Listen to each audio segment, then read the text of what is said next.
আসসালামু আলাইকুম, সবাই কেমন আছেন? আমি আজকে একটা সহজভাবে কচুর রেসিপি দিব।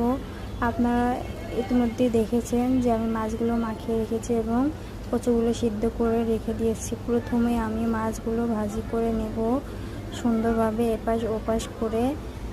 তারপর আমি এখানে মশলাটা দিয়ে কষিয়ে নেব। এর ভিতরে আপনার পেঁয়াজ, কাঁচামরিচ, জিরা, একটু আদা রসুন বাটা, একটু সরিষা বাটা দিয়ে আমি একসাথে ব্লেন্ডার করে নিয়েছি। তো সেই মশলা কষিয়ে সিদ্ধ করা কচুগুলো আমি এখন দিয়ে দেব, দিয়ে ভালো মতন কষিয়ে নেব।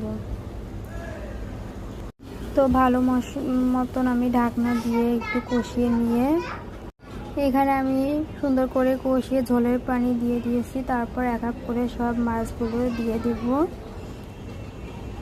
তো বলকটা উঠলে আমি ধনিয়া পাতা দিয়ে দেবো। আর